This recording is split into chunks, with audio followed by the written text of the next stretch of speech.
Hey everyone, welcome to the new episode of the Life Extension podcast, Technology and Magic, Society and Business.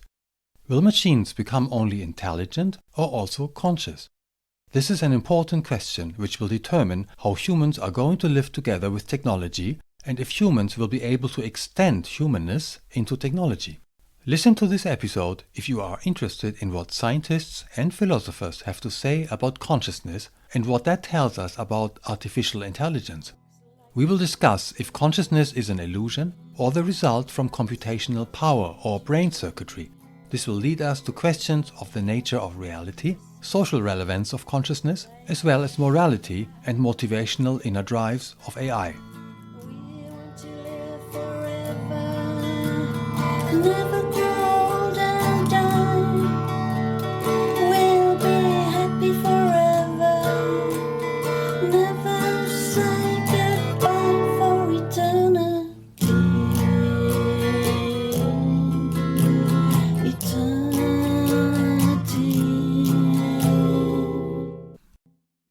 This episode is about machine consciousness.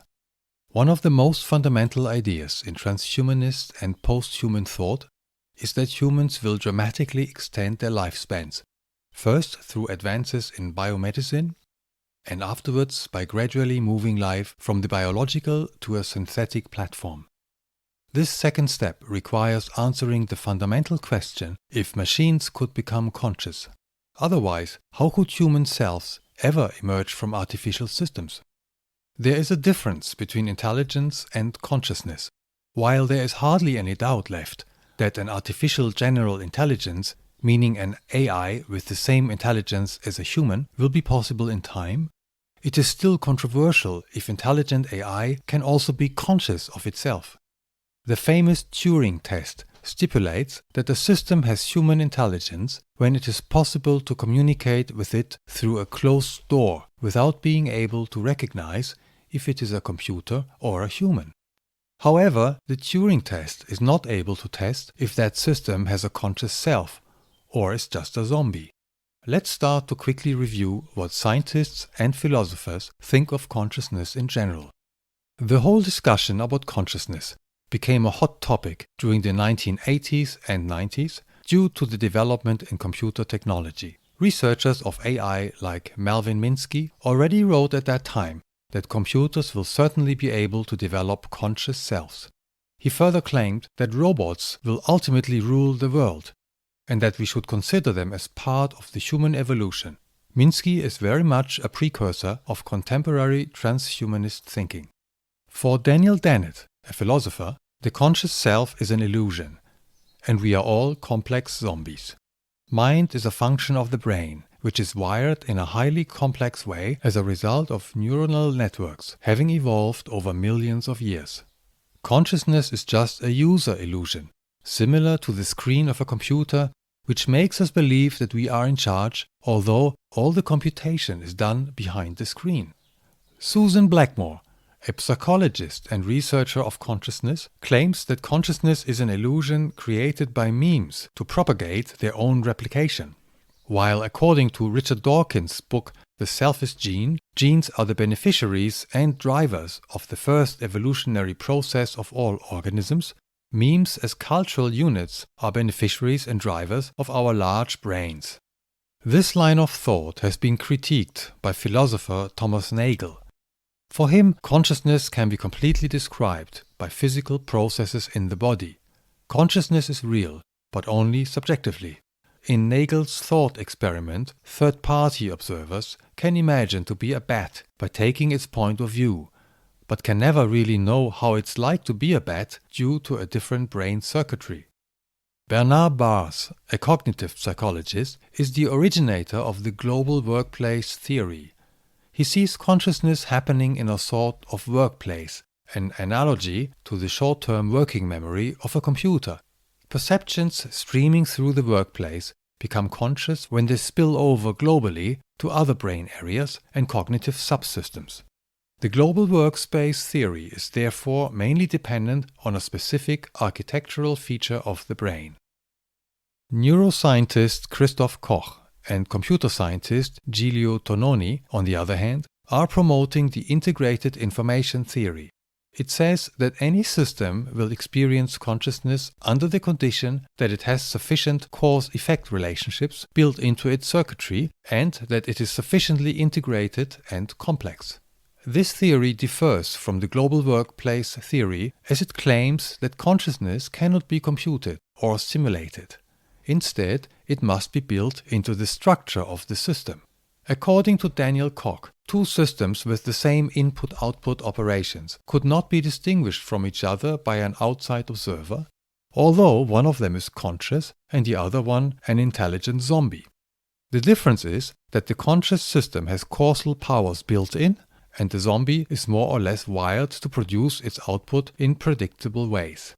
The philosopher John Searle counts as a precursor to the integrated information theory. For Searle, the human mind is a biological phenomenon, not an abstract computation. His well-known Chinese room thought experiment expresses the idea that a computer operates only with meaningless symbols. Meaning is not intrinsic to a computer, but is being interpreted by a third-party observer, such as the programmer or user of the computer. The difference between those two theories is important in the sense that according to global workplace theory, machines could experience human consciousness based on computational power, while according to integrated information theory, they cannot. According to the latter, human-level consciousness could only be achieved by building hardware in the exact image of the neuronal networks of the brain. Therefore, both theoretical approaches are being followed nowadays. Not only machine consciousness as a result of increased computer power, but also the use of nanorobots to measure and copy the entire brain, including all the 100 billion or so of our neurons. In today's discussion on consciousness, voices of philosophers have largely been replaced by those of computer scientists. What philosophers had to say about consciousness has already been said in the 1990s, and nothing fundamentally new has been added. Computer scientists are leading the discussion nowadays, simply because AI has made major breakthroughs and development is ongoing at high speed. As scientists are the main players in the field with the ability to shape and participate in experiments, they appear, of course, as the most visible interpreters of machine consciousness. Although this turn of discussions from the philosophical to the technological has apparently led to higher immediate relevance, it has not really resulted in an increase in depth. In fact, we still know almost nothing about consciousness. The so-called hard problem of consciousness, which is about explaining the origin of consciousness, has in no way been solved by any philosopher, psychologist, neuroscientist, or computer scientist. Next to extremely vague hypotheses on the architecture of fully conscious machines, there are mainly experiments measuring brain activities and connecting those to specific thoughts, experiences, or actions. These experiments are somehow adding to the illusion that consciousness can be read by an observer, although an externally measured brain activity is certainly not identical with subjectively experienced consciousness and the concept of a self. Furthermore, the same brain is involved with an endless variety of thoughts, emotions, experiences, and actions. Could there really be unique brain activity patterns for each of those, allowing the observer to read or compute them? The dilemma of both the fields of AI and consciousness studies seems to be that machines are without doubt becoming more intelligent by the day, but at the same time we still know basically nothing about their potential of becoming conscious. What should be our take on this? Certainly we should not just rely on computer and AI scientists, mainly because they have their own very particular way of seeing the world. Let me suggest not to get confused by the philosophical and technological discussions and to focus instead on psychological and social relevance. The question if consciousness is an illusion is actually about the nature of reality. Does the physical world around us consist of forests, lakes and people, or rather of atoms and molecules, or perhaps just of computer code? All of this is true, but we know that meaning is always constructed and negotiated. A newly born baby knows nothing about its environment, but it is gradually learning to distinguish individual features and to make them meaningful. Units of meaning may come as cognitive schemes, cultural patterns, or memes. This process is also relevant to AI. We should better assume that AIs with the capability to self-program will be able to construct meaning. I mean this in comparison to computers operating on a central program. Precondition is, of course, that they are sufficiently complex. There is no reason to believe that consciousness is a functional property of biology alone. It would be much safer to assume that it is an emergent property of complex systems, independent of what they are made of. Will machines become intelligent enough to pass the Turing test? Probably yes, in the not-so-distant future. When that happens, machines will have learned and constructed human meaning from all the ones and zeros of their computer language, simply because they communicate with humans. For that reason, it won't even matter if computers are only simulating meaning. Meaning is meaningless in itself. It gets constructed in relation to other meanings to enable the human or artificial subject to navigate and manipulate its respective life world. Meaning is also context-dependent. That is why chatbots can already be quite good at handling specific questions in service hotlines or choose music based on our listening history. A remaining question I have about machine consciousness is motivation. Why should an intelligent and conscious system have any interest to do anything? Humans have written tons of literature about why we do things, and we are assisted by armies of scientists from a variety of disciplines, medical practitioners as well as philosophers, to explain our inner drives. Humans are driven by all kinds of things which make us happy, greedy, fearful, or angry, and which motivate us into action. What kind of inner drives will AIs develop? Will they have any at all? Before finishing this short episode, let's ask once more what is consciousness and what it is not. First of all, it is not moral. Some computer scientists are mixing up self-awareness and conscious thought with being good. This confusion leads to some transhumanists and IT-minded people to believe that super-intelligent AIs would be better humans, avoiding social conflict, crime and war. This is just an escapist fantasy. Or it is a totalitarian power fantasy hoping to replace diversity with a centralized system. Instead, consciousness is mainly three things.